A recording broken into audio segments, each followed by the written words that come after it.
याकूब के 12 पुत्र थे, पर वो अपने पुत्र यूसुफ को सबसे ज्यादा प्रेम करता था। उसने यूसुफ को एक विशेष चमकीले रंग का अंगरखा दिया। यूसुफ के भाई उससे ईर्ष्या करते थे, उन्होंने उससे नफरत की। यूसुफ ने विशेष स्वप्न भी देखे। मेरे स्वप्न में हम खेत में पूले बांध रहे थे, उसने कहा, और तुम्हारे पूलों ने मेरे पूले को दंडवत किया। यूसुफ के भाइयों ने उससे और भी ज्यादा नफरत की। यूसुफ ने एक और स्वप्न देखा। सूर्य, चंद्रमा और 11 तारे मुझे दंडवत कर रहे थे। उसके पिता और उसके भाई कुड़कुड़ाए, क्या तू ये कह रहा है कि तू हम पर राज्य करेगा?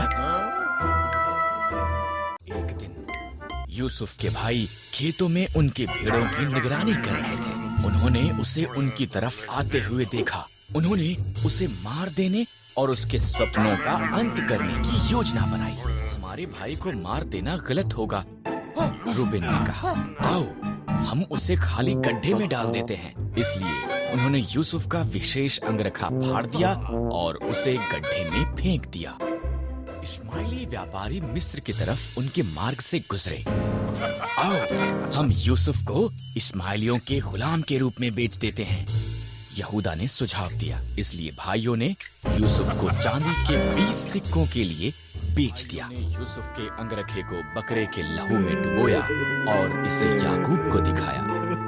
मेरा पुत्र मर गया है, वो रोया।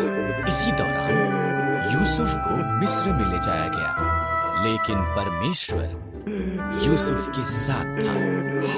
मिस्र में इश्माइलियों ने यूसुफ को पोतीपर के पास बेच दिया, जो फिरौन का हाकिम था। परमेश्वर ने यूसुफ को आशीष दी और उसकी आज्ञा उल्लंघना की। इसलिए उसने उनके दुश्मनों को उन्हें गुलामी में ले जाने दिया। उन्होंने यरूशलेम का नाश किया और बहुत से यहूदियों को उनके अपने देश बाबुल में ले गए। दानियेल बाबुल में गए यहूदियों में से एक था।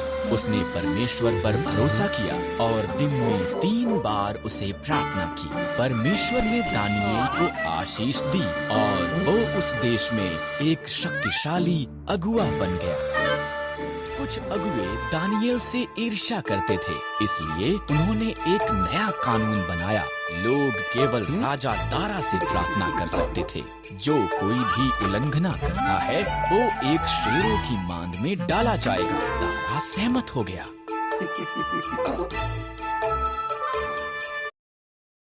दानियेल ने अभी भी परमेश्वर से प्रार्थना की और पकड़ लिया गया। दारा उदास था, वो दानियेल को पसंद करता था। उसने जाना कि उससे चालाकी की गई थी, पर वो कानून को नहीं बदल सकता था।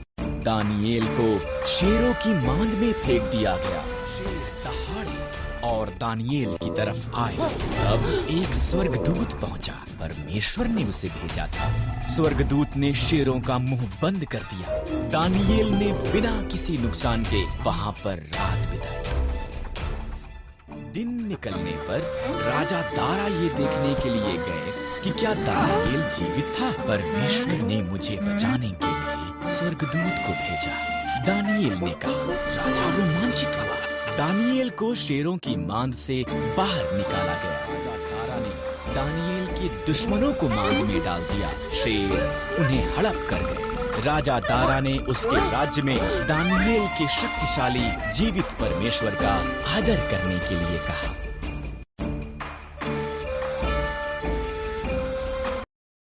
लोगों को चंगा किया और भूखे लोगों को भोजन खिलाया। उसने निष्कासित किए लोगों से प्रेम किया और हर एक को परमेश्वर के राज्य के बारे में सिखाया। पर धार्मिक अगुओं को उसकी शिक्षा पसंद नहीं थी और वो उससे ईर्ष्या करते थे। उन्होंने यीशु से इतनी नफरत की कि उसे मार देने का फैसला किया। उन्होंने यीशु को पकड़वाने के लिए उसके शिष्य यहूदा को 30 चांदी के सिक्के दिए। तब यीशु ने उसके शिष्यों के साथ फसह मनाकर जब वो खा रहे थे, यीशु ने उदास होकर कहा, तुम में से एक मुझे पकड़वा देगा। आश्चर्यचकित होकर उनमें से प्रत्येक ने जवाब दिया, प्रभु, मैं ऐसा नहीं करूंगा। ये सत्य है, यीशु ने कहा, यहाँ पर खाते तुम में से एक मुझे पकड़वा देगा। प्रभु, ये मैं नहीं, यहूदा ने कहा। तू इसे जानता है, यीशु ने जवाब दिया। जा, इसे शीघ्र कर। इस तरह यहूदा चला। यीशु ने रोटी ली और इसके लिए परमेश्वर को धन्यवाद करके उसने इसे तोड़ा, उसके शिष्यों को ये दी और कहा, जब तुम इसे खाओ तो मुझे याद करो, ये तुम्हारे लिए दिया गया मेरा शरीर है। तब यीशु ने एक कटोरा लिया और इसके लिए परमेश्वर का धन्यवाद किया। हर कोई इस कटोरे में से पियो, उसने कहा। ये मेरा लहू है जो बहुतों के पापों की क्षमा के लिए बहाया गया है।